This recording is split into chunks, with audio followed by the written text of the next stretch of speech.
नमस्कार साथियों, मैं फिर आपके सामने लेके प्रस्तुत हूं सीडीपी 5 का पंच। नीलकंठ ऑनलाइन क्लासेस में आपका स्वागत है। चलिए शुरू करते हैं। तो पहला प्रश्न देखते हैं, which one of the following statements best sums up the relationship between development and learning. कौन सा कथन विकास और अधिगम के बीच संबंध को सर्वश्रेष्ठ रूप से जोड़ता है। अब यहां विकास और अधिगम के बीच में संबंध पूछा गया है। तो पहला कथन देखते हैं, learning and development are synonymous terms.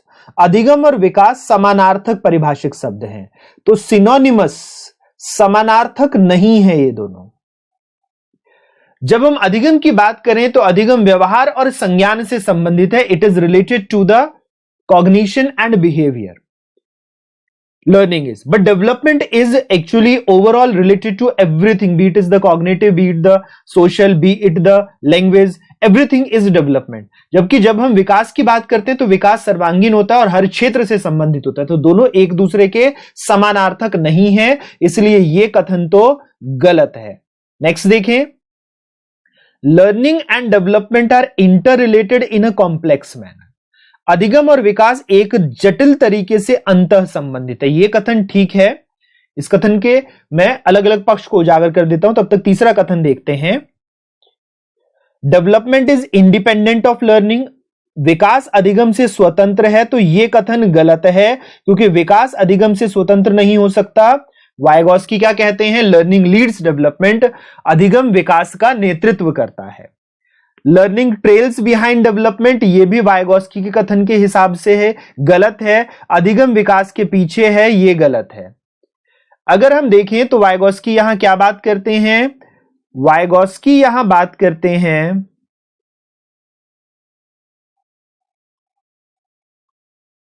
Learning Leeds development.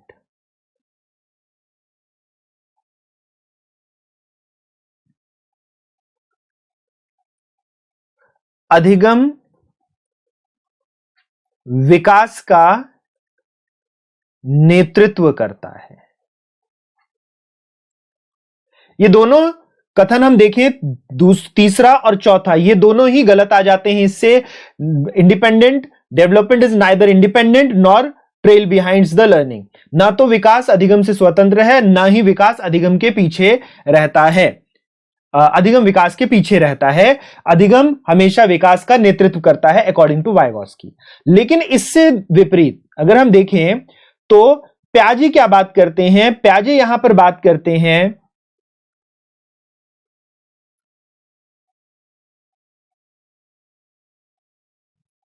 Development precedes learning.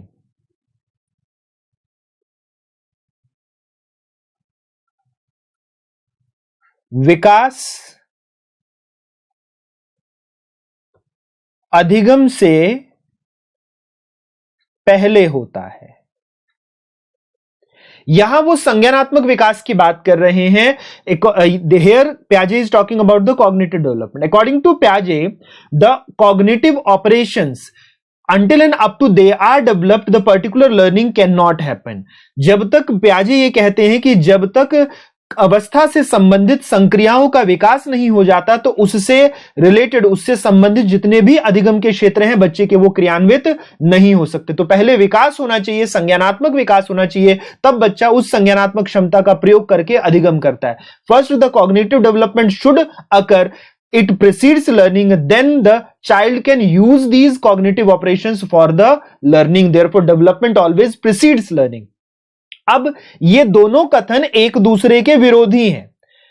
ये दोनों एक दूसरे के विरोधी हैं, दोनों मैच ही नहीं करते।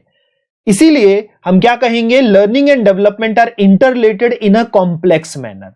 हम कह सकते हैं कि जटिल तरीके से ये दोनों अंतः संबंधित है। तो उत्तर यहां कौन सा हो जाएगा, उत्तर यहां हो जाएगा दूसरा। अगले प्रश्न की ओर चलते हैं,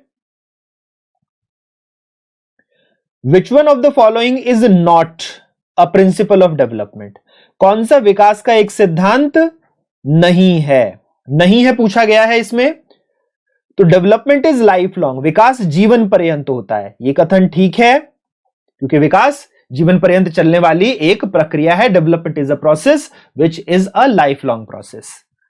development is influenced by both heredity and environment, विकास वंशानुक्रम पर्यावरण दोनों से प्रभावित होता है, यह कथन भी ठीक है क्योंकि आनुवांशिकता विकास में बालक के अलग अलग शारीरिक और जो आनुवांशिक लक्षण होती है वो प्रदान करती है। It gives the physical as well as the genetical characteristics to the child, whereas environment पर्यावरण जो नर्चर है, पोषण है, वो बच्चे के अंदर बहुत सारे व्यवहारों के विकास में सहायक होता है। विकास के आधार, अधिगम के आधार पर्यावरण से मिलते हैं। बहुत हद तक environment at most influence the learning and the developmental concerns. फिर है डेवलपमेंट इज मॉडिफाइबल, विकास संशोधन योग्य होता है, यह कथन भी ठीक है क्योंकि विकास में हम निरंतर परिवर्तन देखेंगे। Development always proceeds toward the changes, betterment होता जाएगा, कुछ बेहतर होता जाता है हमेशा, तो हम कहेंगे विकास हमेशा निरंतर चलता रहेगा। Development is governed and determined by culture alone, alone गलत दे दिया गया है, विकास केवल संस्कृति से शासित और निर्धारित होता है। तो केवल जैसी कोई चीज नहीं होती, संस्कृति, समाज और आनुवंशिकता, हेरिडिटी, सोसाइटी एंड कल्चर, ये तीनों ही विकास के लिए प्रभावित करती हैं। इसलिए हमें उत्तर चौथा देखने को मिलेगा क्योंकि यहां पूछा ही गया था, नहीं है, तो उत्तर यहां चौथा है। अगले प्रश्न की ओर चलते हैं।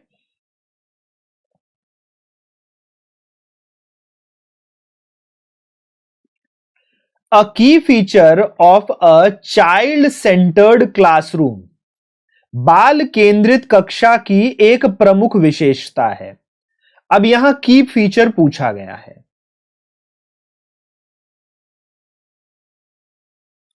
तो पहली चीज देखिए, पहला कथन इसमें क्या दिया गया है, they are coercive and psychological control of the teacher who determines the learning trajectory and the behavior of the child, शिक्षक के द्वारा बल प्रयोग और मनोवैज्ञानिक नियंत्रण होता है जो अधिगम पथ और बच्चों के व्यवहार को निर्धारित करेगा। यह बिल्कुल गलत है क्योंकि यह शिक्षक केंद्रित हो गई। फर्स्ट अगर हम ऑप्शन देखें तो कैसा है, ये टीचर सेंटर्ड हो गया, तो टीचर सेंटर्ड अप्रोच है, ये शिक्षक केंद्रित उपागम है जिसमें शिक्षक नियंत्रित कर रहा है। The teacher lays down uniform ways of behaviour, शिक्षक बच्चों के लिए व्यवहार के समरूप तरीकों को निर्धारित करता है, जब वो उन्हें पालन करते हैं तो पुरस्कार देता है।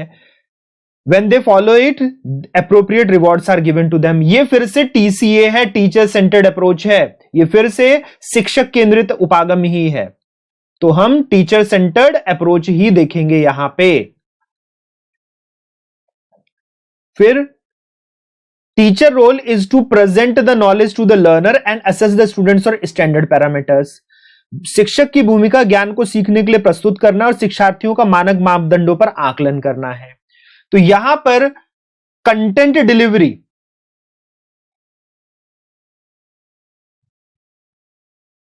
और फिर उसका असेसमेंट, यह भी टीसीए ही है।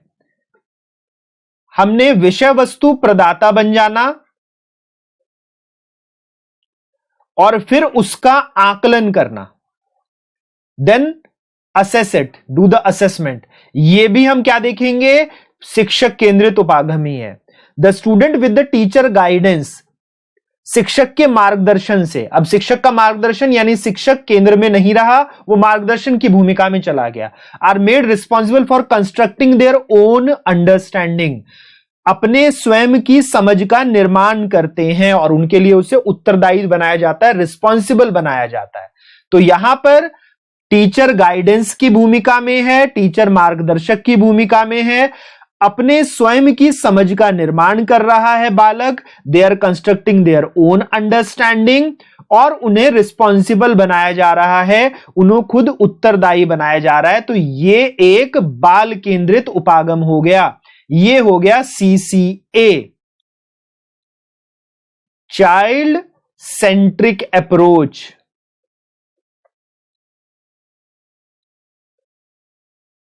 बाल केंद्रित उपागम, तो यही हमारा उत्तर रहेगा चौथा। अगले प्रश्न की ओर चलते हैं। Which one of the following is most appropriate about intelligence? बुद्धि के बारे में कौन सा कथन सर्वाधिक उपयुक्त है? तो बुद्धि के बारे में पूछा गया है। देखिए कथन, intelligence is ability to do well in a school. बुद्धि विद्यालय में अच्छा प्रदर्शन करने की योग्यता है। Intelligence is multidimensional having several aspects to it.